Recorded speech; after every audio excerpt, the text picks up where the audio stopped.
Bom, eu quero conversar com você sobre um assunto muito sensível. Aliás, tabu para muita gente. Eu quero falar sobre sexo, mormente sexo no casamento. Eu sei que este assunto é um assunto distorcido por muitos, exagerado por outros, evitado por tantos, mas a Bíblia trata do assunto. E eu quero conversar com você abertamente, sem qualquer constrangimento sobre o tema. Porque entendemos que o tema é tratado pelo próprio Deus. Deus criou o homem, Deus criou a mulher. Deus criou o ser humano com desejos legítimos, o desejo sexual, por exemplo. E este desejo não pode ser sublimado, nem desvirtuado, mas pode ser satisfeito dentro do plano estabelecido pelo próprio Deus. Então, se você puder, pega a sua Bíblia, abra sua Bíblia comigo em 1 Coríntios capítulo 7, e nós vamos conversar francamente, abertamente com você à luz desse texto. Então, me permita começar com o verso 1, que diz assim: Quanto ao que me escrevestes, é bom que o homem não toque em mulher, mas por causa da impureza, cada um tem a sua própria esposa e cada uma seu próprio marido. Paulo está mostrando de início aqui que não é pecado o homem optar pelo celibato, como não é pecado se o homem casar-se. O contexto aqui é que a perseguição estava atingindo a igreja, e Paulo diz que aquele que é solteiro, que administra a sua sexualidade a ponto de não viver abrasado, seria melhor que ele se abstivesse do casamento por causa das consequências de uma perseguição, de ter que fugir daqui para ali, para acolá. E ele mesmo, Paulo, lidou com isso. Todas as cidades por onde ele ia, ele era perseguido, ele era em muitos lugares preso, açoitado, e em havendo um casamento nessa conjuntura era muito mais complicado de lidar com essa realidade. Paulo está mostrando aqui que não é possível o celibato compulsório. Não é possível anular a sexualidade, sublimar a sexualidade, impor a alguém um celibato compulsório, tendo esta pessoa a sua sexualidade normal e tendo desejos, e é legítimo ter desejos. Paulo diz que é melhor casar. Ele diz, mas por causa da impureza, cada um tem a sua própria esposa e cada um o seu próprio marido. Paulo está estabelecendo aqui o que é casamento. É a relação de um marido com a esposa, de um homem com a mulher, de um masculino com o feminino. Esse é o projeto de Deus para o casamento e para a família. Quando chega no verso 3, então Paulo entra mais especificamente no assunto, quando ele diz assim: o marido conceda à esposa o que lhe é devido, e também semelhantemente a esposa a seu marido. É claro que o assunto aqui é sexo. Não podemos romantizar nem espiritualizar o texto. E é curioso que Paulo começa com o direito da mulher. O marido conceda à esposa o que lhe é devido. Ou seja, Deus garantiu à mulher direitos na relação conjugal e no prazer sexual. Cabe ao marido satisfazer a sua mulher. Mas por que esta ordem primeiro? E aqui é um ponto muito importante. Eu acho que você sabe que a sexualidade para o homem é uma coisa e a sexualidade para a mulher é outra coisa. O sexo para o homem é ato, o sexo para a mulher é afeto. A Marabel Morgan escreveu o livro A Mulher Total, e é um livro que toda mulher deveria ler, todo homem também. Ela diz que o sexo começa no café da manhã. Se o marido é rude com a sua mulher, em palavras, em gestos, no começo do dia, à noite vai ter pedra no colchão. O homem não precisa de prelúdio, o homem não precisa de preparo. Ele pode acabar de ter uma discussão enorme e 5 minutos depois ele pode ter uma boa relação sexual. Ele não precisa de aquecimento, porque ele pode ter uma ereção com 10 segundos e estar pronto para uma relação sexual. Se o homem não compreender a sexualidade feminina, ele vai querer ir direto ao ponto e a mulher não está preparada. Então o homem precisa conhecer a sexualidade feminina para poder atender à necessidade da sua mulher, aos direitos que a sua mulher tem garantidas pelo próprio Deus. Então o marido conceda à esposa o que lhe é devido. Semelhantemente a esposa a seu marido. Ou seja, o papel do marido é satisfazer a sua mulher, o papel da mulher é satisfazer o seu marido. A sexualidade é uma bênção, é um privilégio. O sexo é santo, é puro, é bom, é deleitoso, é ordenança divina no casamento. A mesma Bíblia que proíbe o sexo fora e antes do casamento, ordena-o na relação conjugal, de marido e mulher. Ou seja, o papel do marido não é satisfazer a si mesmo. O papel da mulher não é satisfazer a si mesma. A relação sexual tem o propósito de satisfazer o cônjuge, não a si mesmo. Os dois entram na relação, cada um buscando a realização do cônjuge. Não é uma gratificação egoísta, mas altruísta. O amor não é egocentralizado, o amor é outro centralizado. Quando nós vamos para o verso 4, Paulo vai avançar um pouco mais no entendimento dessa matéria. Quando ele diz assim, a mulher não tem poder sobre o seu próprio corpo, e sim o marido, e o marido não tem poder sobre o seu próprio corpo, e sim a mulher. O que Paulo está falando?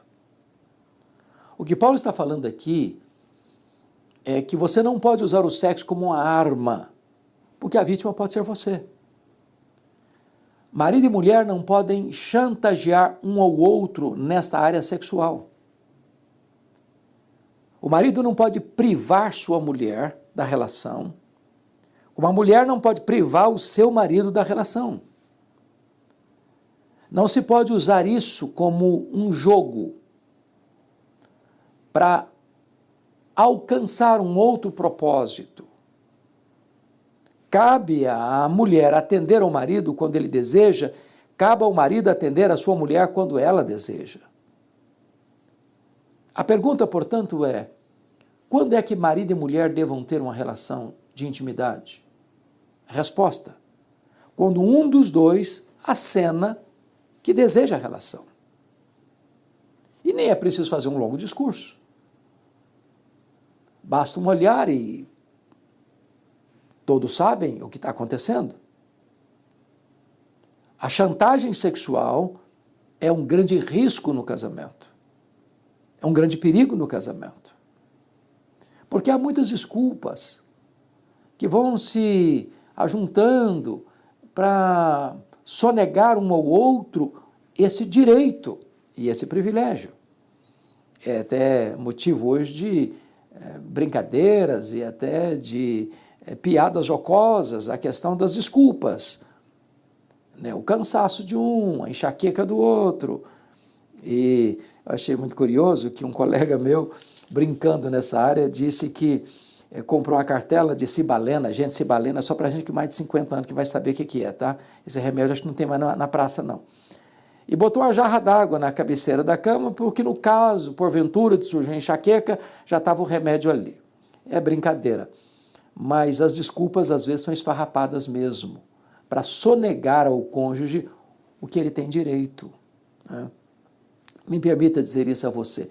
Eu li uma tese de doutorado, uma tese séria, onde o autor tratou da questão do ato sexual, o ato conjugal. E ele disse nessa tese que o melhor exercício físico, que estimula todos os músculos do corpo, é uma boa relação sexual. corresponde a uma caminhada de mais de 2 quilômetros. E aí, brincando com você, se você fizer o dever de casa, você vai economizar na academia. Em vez de você ficar dando voltas no quarteirão, faça o dever de casa e você terá o seu corpo bem preparado para as atividades do seu dia. O marido conceda à mulher o que lhe é devido. Semelhantemente, o marido à sua mulher. Então, na sexualidade, conforme Deus ensina na sua palavra, é a mutualidade de direitos. Não tem espaço para o egoísmo. Sim, há todo espaço para o altruísmo na relação sexual. Mas o verso 5 é mais claro ainda, quando Paulo diz assim: não vos priveis um ao outro. Veja você que a Bíblia proíbe, condena o sexo antes do casamento. É fornicação. E quem entra por esse caminho está debaixo da ira de Deus. É só você consultar lá 1 Tessalonicenses, capítulo 4, versos de 1 a 8. Nessa sociedade que acha que namorar é ir para a cama, nessa sociedade permissiva que um jovem, uma moça e um rapaz ir para o casamento virgens é motivo de chacota, nessa sociedade que não tem mais regras e nem princípios, arrancaram-se todos os marcos, é preciso voltar e dizer que sexo é legítimo dentro das balizas do casamento e não antes dele. Mas também o sexo é proibido fora do casamento. A Bíblia chama isso de adultério. E está lá em Provérbios 6,32, que só aqueles que querem se destruir cometem esta loucura. Então o sexo é como as águas de um rio. Dentro do leito ele leva vida, leva prosperidade, leva fartura. Mas se o rio transborda para fora do leito, ele provoca acidentes, desastres, inundações, arrastando casas, matando pessoas, trazendo grandes prejuízos e tragédias. O sexo é uma bênção, mas dentro do projeto estabelecido por Deus. Fora desse projeto de Deus, ele traz culpa, ele traz angústia, ele traz pesar, ele traz sofrimento, ele traz desespero. Então, a ordem é: não vos priveis um ao outro. Então, entenda isso. O sexo antes do casamento é proibido, é pecado. O sexo fora do casamento é proibido, é pecado. Mas o sexo no casamento é ordenança divina. De tal maneira que ter sexo antes do casamento é pecado. Ter sexo fora do casamento é pecado. Mas não ter sexo no casamento também é pecado. É uma desobediência, é uma ordem estabelecida pelo próprio Deus. Não vos priveis um ao outro. Aí Paulo abre uma cláusula de exceção, salvo, talvez, por mútuo consentimento, para vos dedicardes à oração e novamente vos ajuntardes, para que Satanás não vos tente por causa da incontinência. Então vamos entender aqui. A abstenção sexual entre marido e mulher precisa ser periódica, não por longo tempo, e não por qualquer motivo, para dedicarem-se à oração. A oração. E a única vez que a Bíblia diz, não ore muito tempo também não, e novamente vos ajuntardes. Por quê? Porque pode existir desculpas espirituais para sonegar um ao outro o direito e o privilégio da relação sexual. Me permita uma ilustração. Eu estava certa feita no meu gabinete pastoral e entrou um casal já dos seus 60 anos. E disseram assim, olha, nós viemos aqui porque queremos frequentar esta igreja. E eu disse, vocês são muito bem-vindos. E a senhora disse assim, bom, mas eu só preciso saber que nós temos 20 anos que não temos relação sexual. Entramos nesse acordo. E eu observando a fala deles, depois disso, olha, com todo respeito, na época eu era muito jovem, Eu disse, vocês têm idade para serem meus pais, mas vocês estão errados. Nem sempre quando marido e mulher estão de acordo, eles estão certos.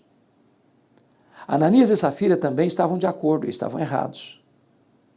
O que a Bíblia ensina é que a abstenção sexual precisa ser de fato consensual entre marido e mulher, por uma razão específica para dedicar a oração. E não é para ficar toda a vida também longe um do outro, sexualmente falando. E novamente vos ajuntardes. Então preste bem atenção nisso.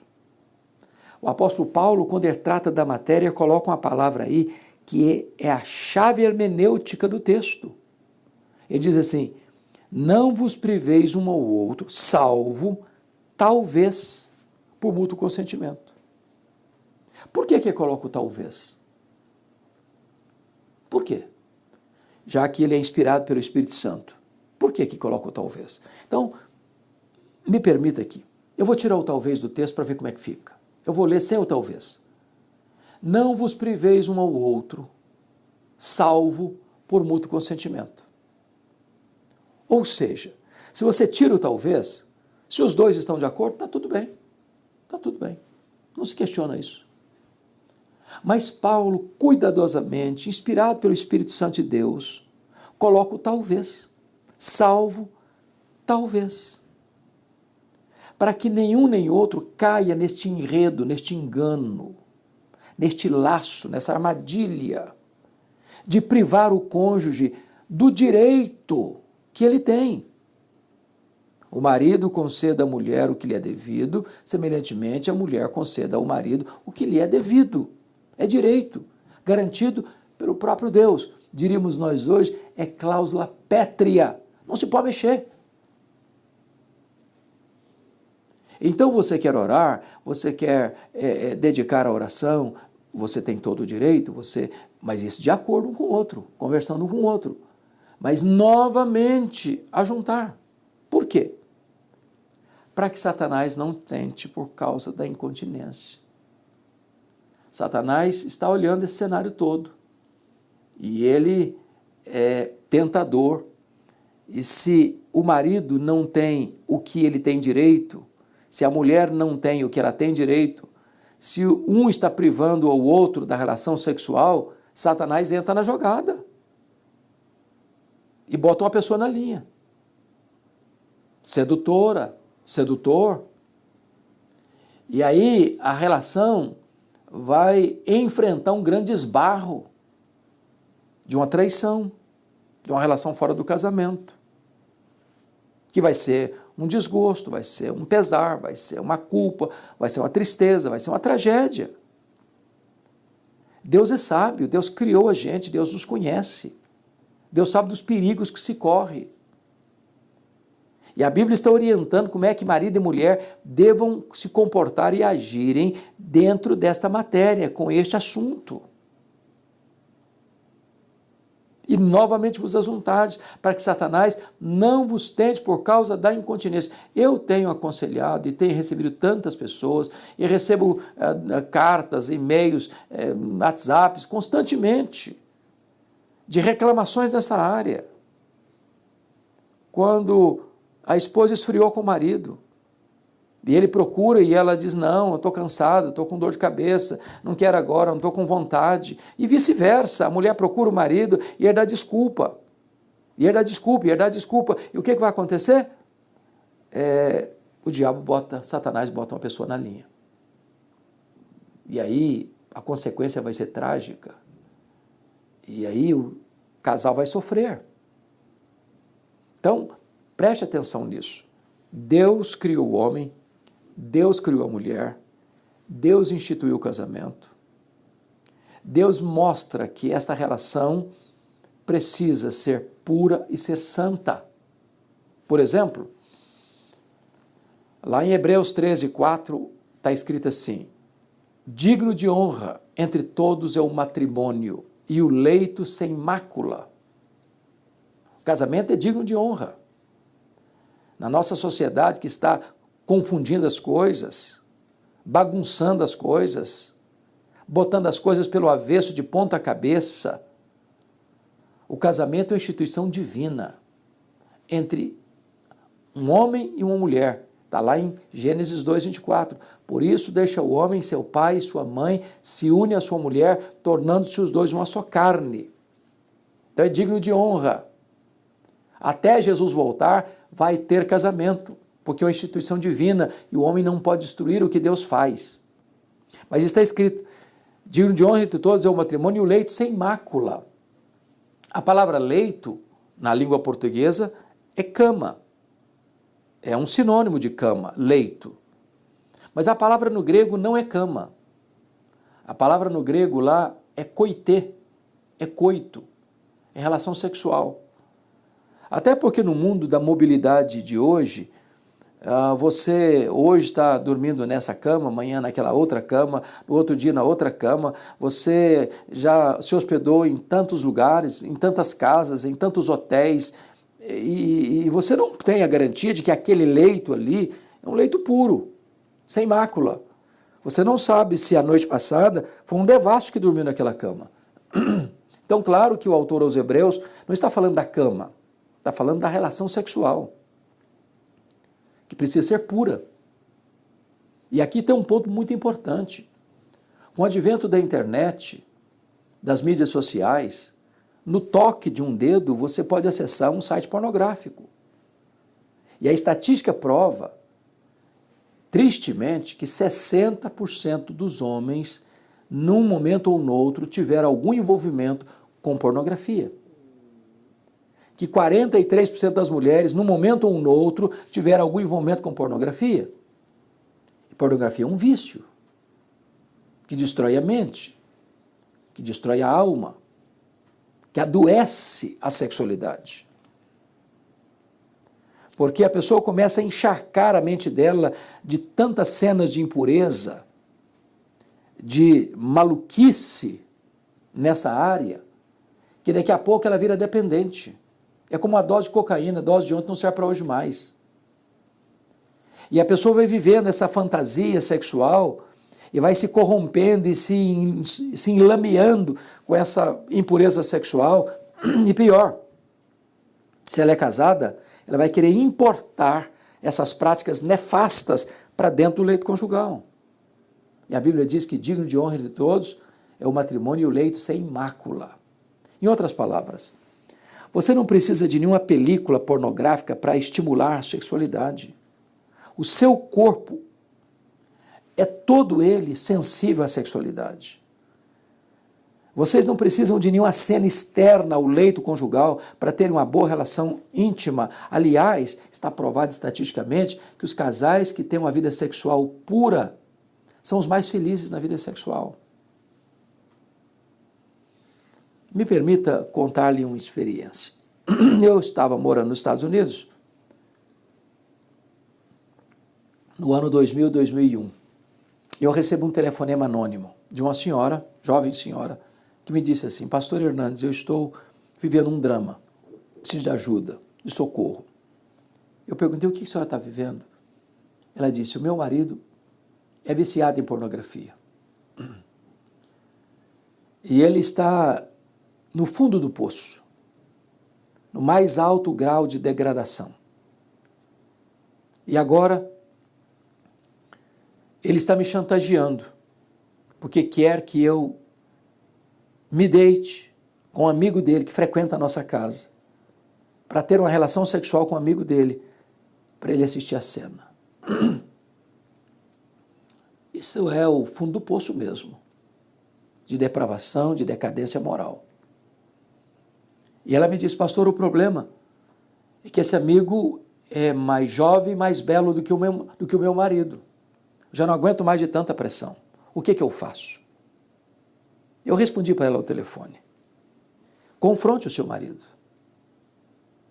Se ele não se arrepender e não mudar, divorcie-se do seu marido. Abandone o seu marido. Eu disse para ela: é melhor você ser uma mulher divorciada do que ser uma prostituta. Se você ceder aos caprichos e fantasias do seu marido, você vira uma prostituta. Você destrói a você mesma. 6 meses depois, eu estava pregando a 2.000 quilômetros de onde eu morava. Eu estou à porta, cumprimentando as pessoas, e aproxima-se de mim, estende a mão para mim, uma jovem senhora, muito bonita, por sinal, e disse: pastor, eu sou a mulher que ligou para o senhor no dia tal, sobre aquele assunto tal. E eu perguntei: e aí, o que aconteceu? Ela me disse: eu confrontei meu marido. Louvado seja Deus. Ele se arrependeu. Ele mudou a conduta dele. E Deus salvou o nosso casamento. Hoje, você escuta na internet conselheiros que nem cristãos são, dizendo o seguinte: a pornografia traz muitos males a um solteiro e a um casado, a uma solteira e uma casada. Esse vício é pernicioso, ele é devastador, ele destrói a mente, ele adoece a relação conjugal. Porque tem muitas pessoas que são viciadas quando solteiras e acham que depois que casarem não vai ter mais problema, não vai ter mais, esse vício não vai mais existir. Bobagem, vai existir sim. A pessoa se torna escrava. Ela está casada e em vez de ter uma relação natural, normal, ela vai querer se abastecer desse esgoto da pornografia. Então, preste atenção nisso. Deixa eu ilustrar de novo para você compreender melhor esse assunto. E até é engraçada essa ilustração. Houve uma greve dos garis em Nova York. Uma semana sem recolher lixo. A cidade toda ficou muito suja. Um cidadão, querendo brincar um pouco com a cena de tanta sujeira na rua e na própria casa, porque não se recolhia lixo, ele resolveu pegar todo o lixo da casa dele, botar numa grande caixa, fechar a caixa, botar um papel celofane bonito, um laço vermelho bonito, colocou no porta-mala do seu carro, deixou o porta-mala aberto, numa esquina estratégica. E as pessoas passavam, olhavam, paqueravam a caixa, mas ficavam com medo e iam embora. Outro passava, olhava, flertava com a caixa, mas ficava com medo e ia embora. Aí passou um espertalhão, olhou a caixa, tão convidativa, porta-mala aberto, olhou para um lado, olhou para o outro, não tinha ninguém olhando, observando, catou a caixa, saiu correndo para casa. Quando chegou em casa e abriu, era lixo. Era lixo. E lixo cheira mal. E lixo estraga o ambiente. É impossível conviver saudavelmente com o lixo. Tem muita gente levando lixo para casa. Tem muita gente colocando coisa imunda diante dos seus olhos. E isso destrói a vida, a mente, o casamento. Mas antes de eu terminar, eu gostaria de abordar um outro assunto aqui dentro da sexualidade, à luz da Bíblia, que não é tratado com frequência na literatura. E é da mais alta importância entender. Sabe por quê? Os casais não conversam sobre sexo. Eles convivem juntos, eles dormem na mesma cama, eles moram debaixo do mesmo teto. Marido e mulher têm relação ano após ano, década após década, mas eles não conversam sobre o assunto. Então, o assunto que eu quero tratar agora, para terminar a minha fala, é sobre frequência sexual. Cada pessoa tem uma frequência diferente. Cada pessoa é única no universo. Deus criou e jogou a forma fora. Há pessoas que são hiperativas sexualmente e há outras pessoas que não são hiperativas sexualmente. Há algumas pessoas que querem ter sexo todo dia, inclusive domingos e feriados. Há outras que 2 vezes por semana já é o suficiente. Não plenamente satisfeitas. Tem gente que sexo vai lá para o número 1 do topo da lista, para outros fica lá em 10º lugar. O problema é que essas pessoas se casam, uma casa, por exemplo, uma hiperativa sexualmente se casa com aqui para o sexo é bom, mas não é aquela brastemp toda, e eles se casam e não conversam com o outro. E um quer de mais, o outro quer de menos. Então eu vou ilustrar para você entender. Um dia chegou no meu gabinete um casal que eu tinha feito o casamento. Já tinham 15 anos de casados, já estavam se separando. E os dois estavam muito estressados um com o outro. E vieram juntos. E o marido disse assim: pastor, eu estou me divorciando, e vim avisar o senhor que o senhor fez o nosso casamento. Estou me divorciando porque a minha mulher não gosta de sexo. E ela devolveu na mesma altura. E eu estou me divorciando porque o meu marido só pensa em sexo. Eu brinquei com os dois, falei, bom, pelo menos vocês estão se divorciando pelo mesmo motivo. Mas me permita conhecer um pouco melhor a história de vocês.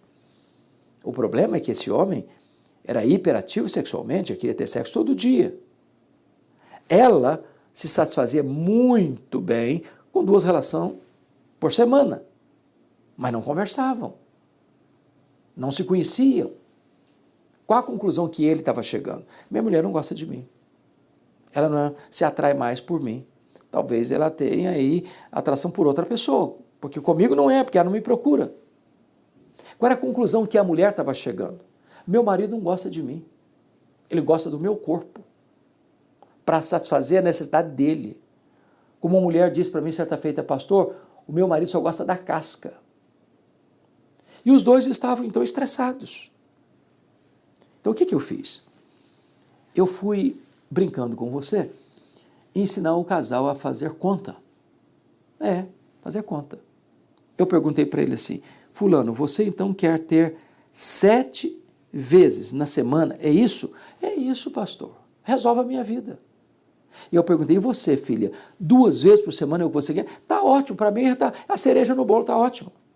Então vamos fazer o seguinte, vamos fazer uma conta aqui. 7 mais 2 dá 9. Divide por 2, dá 4,5. Vamos suspender essa média para 5 e não vamos falar mais nisso. O casal está junto até hoje. Lição, dá uma melhorada na média. Dá uma melhorada na média. O sexo é uma bênção. É puro, é santo, é deleitoso e é ordenança divina para o marido e a mulher no leito conjugal sem mácula. Em outras palavras, a sexualidade hoje tem sido motivo de muitas tensões no casamento. Há muitos casais hoje que estão se separando exatamente por causa do leito conjugal. E a Bíblia, que é a palavra de Deus, ela nos ensina, ela nos instrui, porque Deus nos fez, Ele nos conhece, Ele sabe o que é melhor para nós. E tem princípios que, se observados e seguidos, vão nos trazer plenitude e alegria. Então, é preciso que você estude a Bíblia sobre esse assunto, leia um bom livro sobre esse assunto, converse sem tabus sobre este assunto, e dentro das balizas da palavra de Deus, você pode ser feliz, muito feliz. É preciso dizer aqui outra coisa, está me vindo à mente aqui agora, e é preciso tocar nesse assunto. É que muita gente defende a tese de que marido e mulher, entre 4 paredes, vale tudo. Vale tudo. E os defensores dessa ideia são aqueles que querem defender a ideia do sexo anal, ou do sexo grupal, ou até do uso da pornografia. Isso não é verdade. Não é verdade que marido e mulher, entre 4 paredes, vale tudo. Deus nos criou com sabedoria. Cada órgão do nosso corpo tem sua função específica e definida. Cientificamente, clinicamente falando, o sexo anal é uma agressão e é uma violência. Uma violência. Você não pode usar um órgão excretor para ser um órgão de penetração. Isso é uma agressão. Isso é uma perversão. Isso é sodomia.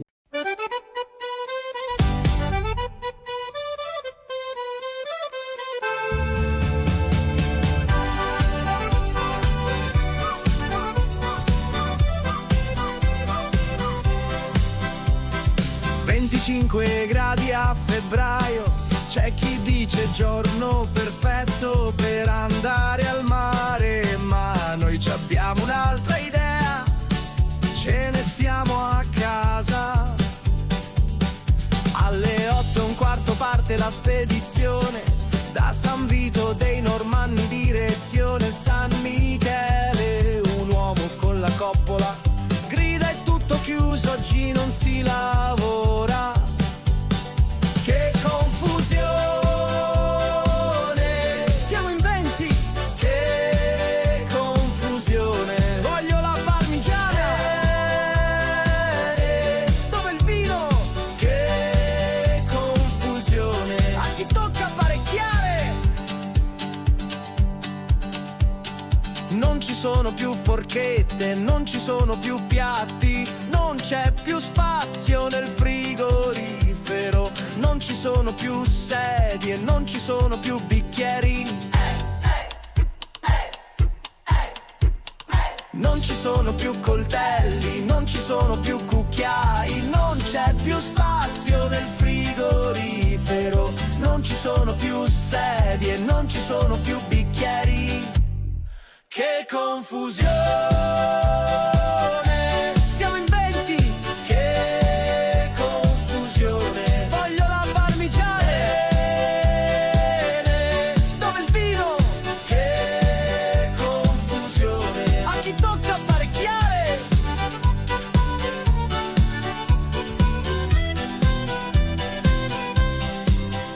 Se non mi liberi subito quella padella, non lo so che ti faccio. Amore, è finito il caffè, mi presti il tuo e te lo rifaccio.